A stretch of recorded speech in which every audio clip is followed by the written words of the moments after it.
Olá, boa noite. O Ação Nacional de hoje debate um tema que está muito em evidência. É a comunicação não violenta. Eu tenho o prazer de receber Edson de Paula, especialista em comunicação organizacional.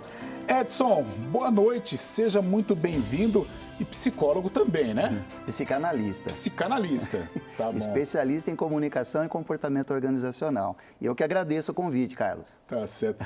Edson, só nessas atividades eu já percebi que você é um multi-homem, porque nós conversávamos na coxia antes de começar o programa e você já esteve aqui, mas falando de luto coletivo, né, Edson? Pois é, e acho que foi em 2017, naquele advento da queda do avião chapecoense, né? Sim. Aquela sensação de luto coletivo, né? A dor sistêmica da população brasileira. Tá certo. Na época, sob o comando aqui de Júnior Guarda, que aí ele subiu de cargo, aí ele não quer mais saber de apresentar, sabe? Aí ficou muito rico, entendeu? Edson, seja bem-vindo. Vamos Obrigado, bater um agradeço. papo muito legal aqui. Comunicação não violenta, como eu disse no início do programa, um assunto que está muito em evidência e, como eu sempre digo aqui, nós vamos aprender muito também. Edson, podemos dizer que hoje nós estamos vivendo a era da comunicação? É uma pergunta que eu acho que a resposta é óbvia, mas eu queria que você falasse sobre esse momento, né? A era da comunicação. Nós estamos vivendo a era da informação e essa era de informação ela é muito ingrata, porque se você não tiver uma informação precisa e que atinja realmente a mente da população, uma informação profunda, precisa, verdadeira, você confunde a cabeça das pessoas.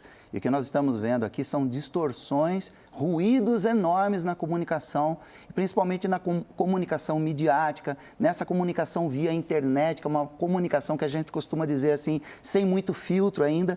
Agora está sendo colocada uma política ali para filtrar um pouco melhor as informações, não é, Carlos? Mas nós vemos ainda muita falta de informação. E ruído na comunicação não é bom, não é? Você sabe que Sem dúvida alguma. O meio é a mensagem. Se nós temos aqui um emissor e um receptor, se tem algum ruído aqui, a mensagem não vai chegar e não tem retorno de comunicação. Sim, você tocou num assunto que se encaixa muito com a minha área, né? Hoje, como nós temos um leque de canais de comunicação, né? Nós temos os veículos realmente, né? Os veículos propriamente ditos, as rádios, os portais, as televisões, mas nós temos os nossos canais, né? As nossas redes sociais e que se tornam canais de comunicação, canais de informação, né? E às vezes eu sou da área de esporte também, e o cara, na ânsia de querer dar o furo, na ânsia de ser o primeiro a propagar a notícia, ele vai na rede social dele, divulga a notícia, a pessoa tem muito seguidor e acredita, e aquilo vai virando uma avalanche, vira uma loucura. Porque as pessoas são curiosas e elas gostam de entrar numa confusão. Quando existe uma curiosidade no ser humano, ele busca na confusão encontrar a informação que ele precisa, selecionar e utilizar a melhor informação para si. Mas nesse caso, quando você gera uma confusão num mundo cheio de curiosos e com poucos filtros, você vai ter o quê? Falha de comunicação. Sim. E aí, para reverter essa informação que é o problema, não é? Porque aquela máxima da água mole em pedra dura, tanto bate até que fura, né? Falou uma mentira, repetiu ela 1000 vezes, ela se transforma numa verdade quase que absoluta. Nossa, e o mundo está muito absolutista, né? Ou é isso ou isso. A gente vai especificar aqui muito o Brasil, mas é algo no mundo isso, Edson? No mundo. Sempre foi assim, né, Carlos? Sempre foi assim. Eu acredito que agora, depois dessa pandemia, o mundo ficou mais polarizado. Essa questão de você mostrar que você precisa gritar para que os outros te ouçam. Né? Eu preciso gritar. E a internet propicia isso, né? Sim. Você consegue fazer isso e as pessoas ouvem. E quando elas não gostam, elas cancelam. Então, é muito seletivo também. Gostei, like. Não gostei, unlike, cancelamento. É um paradigma do ser humano isso daí. O ser humano ele não gosta de ser exposto. É um grande medo do ser humano. Mas quando ele é exposto, ele quer se mostrar. Sim. Ele precisa mostrar para o que ele veio. É igual que eu costumo brincar. E ultimamente, mesmo não sendo realmente o tema, mas a gente acaba falando das redes sociais. Sim, não tem como. Tal. E é impressionante a maneira, eu até brinco com os convidados, que eu queria ter a vida do Instagram, né? Porque, cara, ali a pessoa, ela está comendo bem, ela está malhando, ela está praticando esportes, ela está bebendo, ela está andando com um carro zero. É uma eterna felicidade, né? Eterna felicidade. O mundo do Instagram é o mundo perfeito. Né? Exatamente, viu? Exatamente. Como diria o meu sogro, meu finado sogro, né? Por fora a bela viola, por dentro o pão bolorento. Então, quando você vai descobrir realmente o que tem por trás da imagem das pessoas, é que fica realmente o grande prejuízo, né? E por isso que nós vamos precisar cada vez mais filtrar também a nossa comunicação. Tá. O mundo está muito agressivo e qualquer coisa é violência, caracterizado como violência. A gente falava até antes do programa, né? Poxa, a gente vem trabalhar...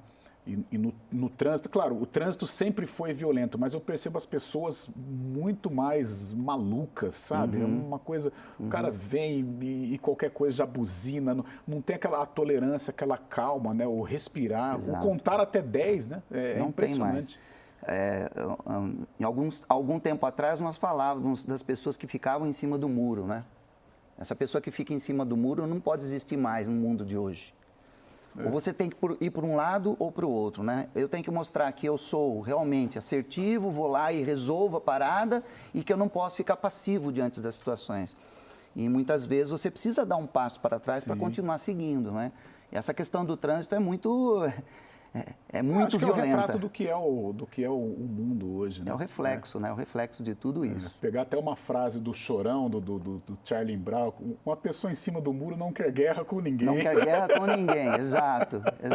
Edson, voltando ao assunto, né, sobre a polarização, e infelizmente no Brasil estamos vivendo, né, um momento muito difícil, a polarização política, o povo parece que está mais revoltado, e diante disso os discursos de ódio se proliferam. O que seria o discurso de ódio e o porquê, Edson, desse movimento? Discurso de ódio é qualquer manifestação violenta na sua comunicação que atinge o outro ou um grupo de pessoas, né? Você fala a xenofobia, por exemplo, né? Não aceitar alguém que não faz parte da sua bandeira, né? Que não é do Brasil. Nós temos o racismo, o preconceito. Aliás, recentemente, né, você que é do mundo dos esportes, aconteceu algo aí com o Palmeiras, né? Parece que 2 jogadores, num comentário ali, os dois jogadores do Palmeiras, né? Um foi cobrar um escanteio, parece que num jogo aí importante, o outro tirou sarro dele, da nacionalidade dele, né? Se eu não me engano, é Gustavo e o Gustavo Scarpa e o Piquerez. Mas os dois estavam brincando um com o outro, né? Era uma brincadeira. Porque o Gustavo, né? Ele brinca da maneira como o Piquerez fala, ele tem dificuldade. E aí o Gustavo é um baita. O Gustavo na rede social falou assim, vai sobrar para você ainda, viu, seu argentino? Alguma coisa desse tipo. Mas o cara nem é argentino, é uruguaio. E aí a rede social bloqueou ele, né? Bloqueou totalmente ele e ele estava se manifestando que isso é uma brincadeira, entende? Então as pessoas estão muito polarizadas. Isso que você disse da polarização, assim, é o 8 ou 80. Então não há uma justificativa. Há um senso comum das pessoas que todos agora são juízes, né? Nós temos muitos juízes para pouca justiça. Antigamente nós falávamos que nós tínhamos muito cacique, né, para pouco índio, né, no caso de liderança. Hoje todo ser humano se acha um juiz. Nestas situações é engraçado como não tem o discurso da ponderação. Né? Exato.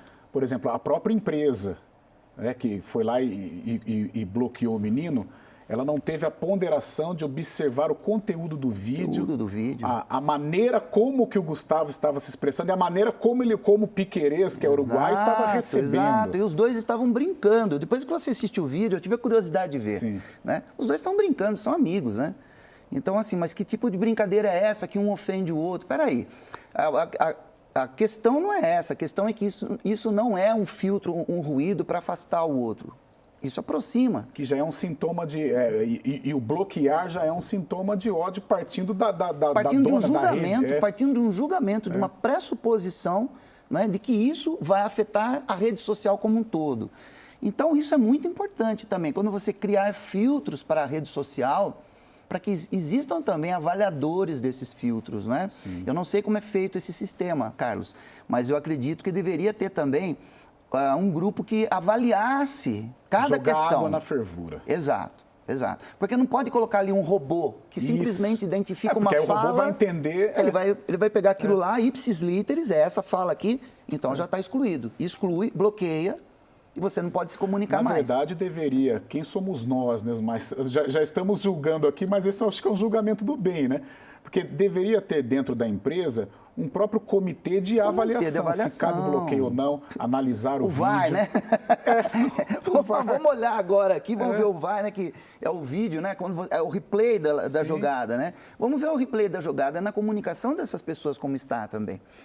Então, nesse mundo polarizado, nessa questão que você está levantando aí, essa questão de um diálogo mais violento, de uma maneira que seja muito mais assertiva, violenta, acirrada, precisa ser julgado e avaliado por pessoas competentes, não pelo popular. Sim. Né? Pelo popular. Edson, você acabou de dizer que o Brasil é o país, ou um dos países que tem mais acesso à internet no mundo. da população. Eu não sei afirmar se é isso, viu, Carlos? Mas pelo que eu já estudei... 2 para mais, 2 para menos, né? Eu diria que 2/3 da população brasileira já tem acesso diante desse percentual, né? Eu acabei de perguntar sobre se essa polarização é mundial ou é aqui, né? Infelizmente, algo do Brasil. Mas diante deste percentual do brasileiro o acesso à internet, você acha que o Brasil é um país que ele alimenta mais esse discurso de ódio com relação aos outros países ou não? Eu acredito que o Brasil entrou na onda de outros países agora, né? Outros países que tinham um acesso mais livre à manifestação da palavra, da comunicação do povo, né? A internet, ela popularizou essa liberdade.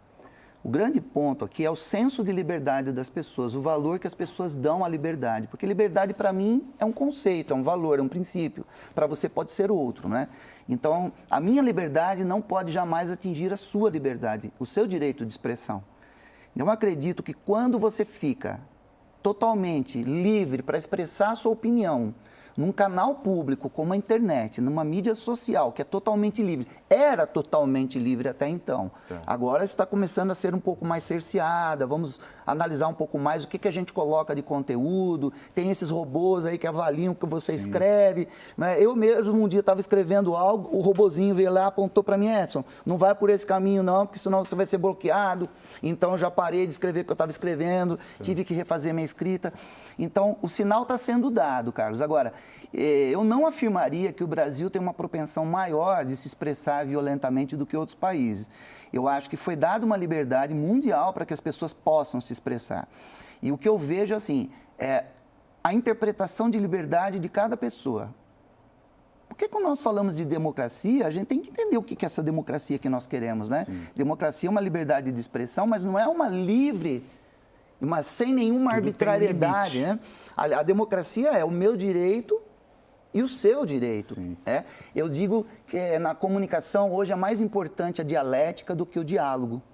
Porque a dialética é o encontro de duas ideias opostas que se transformam em uma nova.